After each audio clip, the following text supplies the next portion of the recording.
Today, I'm very pleased to be speaking with Guy Bourassa, the CEO and Director of Scandium Canada, which I believe is at least North America's primary scandium project.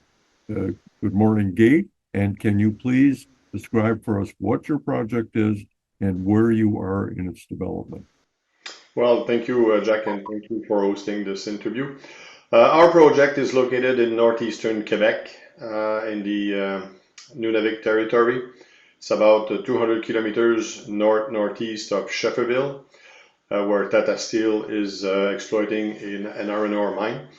The project has been worked since 2018 in advancing to a world-class resource of about 50 years of mine life. We have a PEA in 2022 that we're currently moving into a pre-feasibility study that is expected in the summer of 2026. Expecting to be able to deliver a feasibility study before the end of 2027. So, like any specific new minerals or unknown minerals with potential markets but not known markets, we decided to develop since 2022 aluminum-scandium alloys to be able to justify markets and pricing to support the financial model of the feasibility study.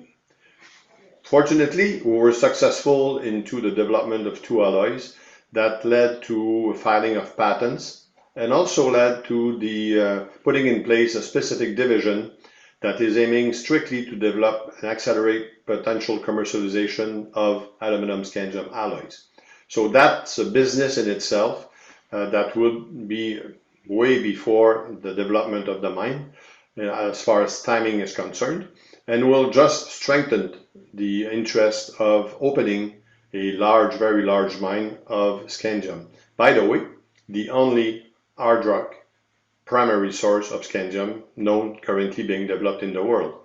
So that's a big factor to be a primary source, because when you talk with large potential end users that would benefit, and they know that they will benefit from aluminum scandium alloys, what they want to be sure is that for a long term they will be able to have secure supply, reliable secure supply. Well, you're in Quebec, you're in Canada, there's no question about being reliable.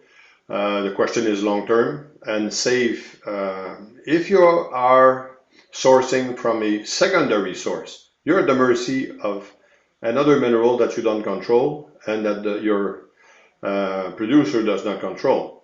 So the fact that it's a primary source allows us to have discussions, worthwhile discussions with end users, large end users, and convincing them of the benefit of teaming up with us. So the next step in the company will be to complete the pre-feasibility study, and that's the good basis starting point for discussions with large potential end users, because now you have more details on the costing.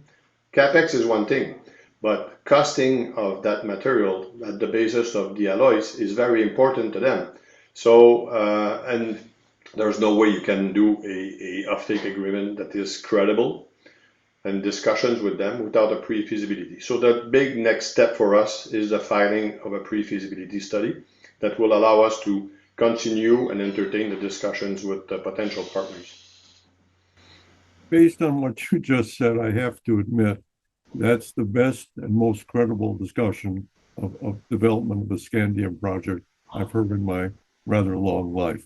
I honestly am overwhelmed by the fact that for the first time there's a credible scandium project going on, and it's in North America. How are you positioned with regard to supply of, let's say, the two major customers that I would see, which would be the United States and the European Union? Both of them have industries which would benefit greatly from the properties of scandium aluminum alloys. So where are you with that? Well, we obviously have doors open with US as well as European manufacturers, airplane manufacturers, large alloys manufacturers that Mhm. are the targeted client for us. It's not the plane manufacturer that is our client because they source a lot of different alloys and products from alloys manufacturers. So our objective is to be able to convince large alloys manufacturers, obviously with the pressure of a potential large end user like a Boeing and Airbus. To give an example, the car industry also interested, and we're talking huge volumes here. Well, for the benefit of everybody, anything that is moving will benefit from aluminum-scandium alloys because of the reduction of the weight. That's that simple. So you can talk with the Lockheed Martin, you can talk with the defense. You're going to reduce the weight of their satellite, of their tanks, their anything that moves will benefit from that. About 12 years ago, I was working with the U.S. Army on supplying them with materials for alloys for use in warfighting machines. Yeah. And the biggest problem was we could not find sources of scandium. Okay. So the projects were shelved literally because they wanted the amounts of scandium they thought they would need, even for these alloys that you're uh, working on Yeah. with the low atomic percent scandium. The amount they would need to equip an army was just too large. It was not even possible.